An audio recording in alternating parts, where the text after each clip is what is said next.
Welcome to Feast Magazine's Campfire Cooking, sponsored by Ace of La Crosse. We are proud to give you the service and attention that comes from being family owned, and we are here to help you with your home improvement needs.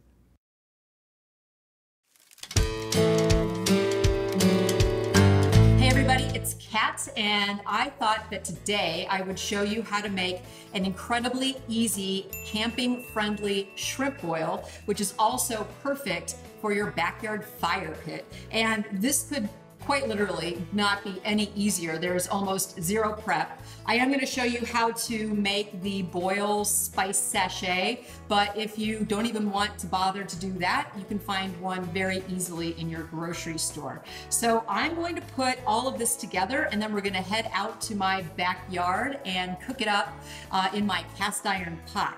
So here I'm just going to set this aside in order to make these spices. This is just some cheesecloth. Again, very easily found in your grocery store. I have a couple of bay leaves. This is coriander seed. It has a wonderful kind of light lemony flavor. Of course, black peppercorns. Mustard seed, can't go without that. I have some celery seed. I love the flavor and aroma of celery seed.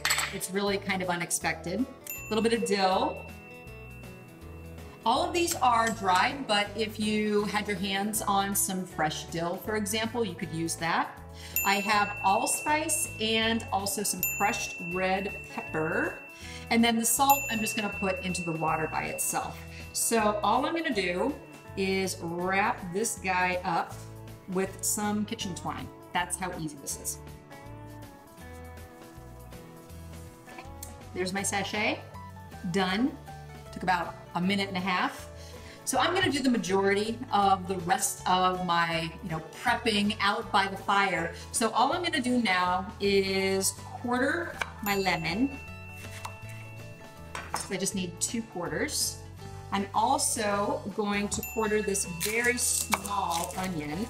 And then the last thing that I'm going to do is I'm just going to go ahead and shuck this fresh corn. It's summertime after all. Got to get your hands on some really awesome corn. There's 3 garlic cloves in there. And tell you what, I'm going to go out and check my fire. I'm going to bring these ingredients with me, and I'll see you out there.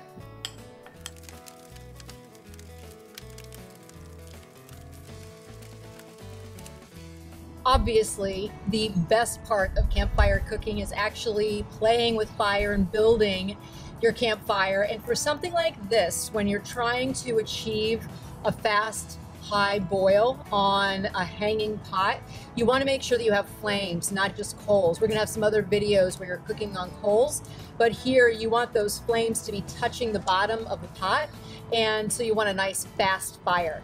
I'm going to go ahead and add the salt and the spices to this, and I'm going to let it sit for probably 10 minutes or so just to let everything kind of infuse into the water. Then I'm going to add my potatoes.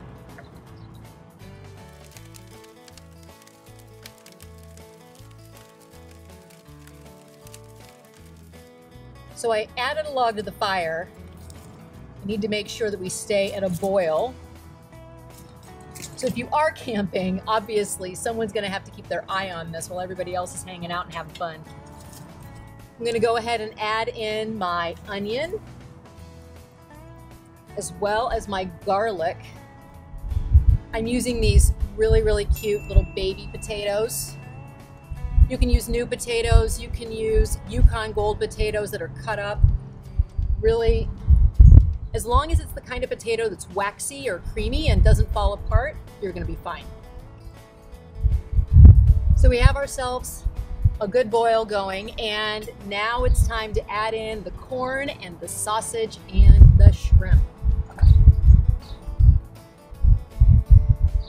The andouille is gonna give really great spice.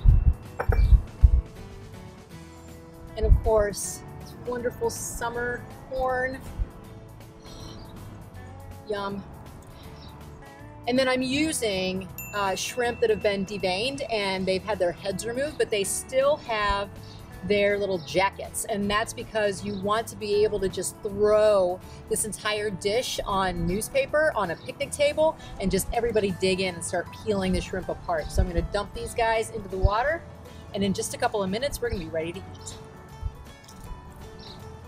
See how these little guys are curling up?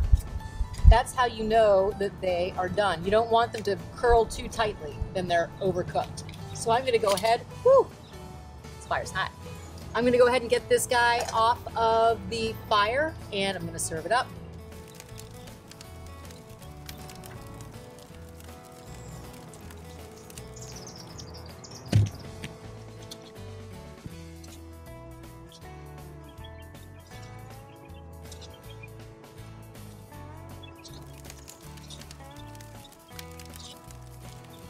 Okay, that's it. It could not have been easier. I mean, seriously, probably the hardest thing was making sure that the pot was still boiling. So I hope you enjoyed this recipe and I hope you're inspired to try it on your own. I just squeezed a little bit of lemon on top and I'm gonna dig right in with my hands. If you're looking for the full recipe, just check this site along with some hints and tips from me, and I'll see you next time.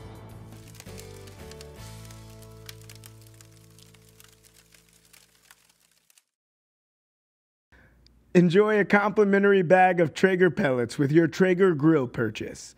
Contact us today for this limited time offer.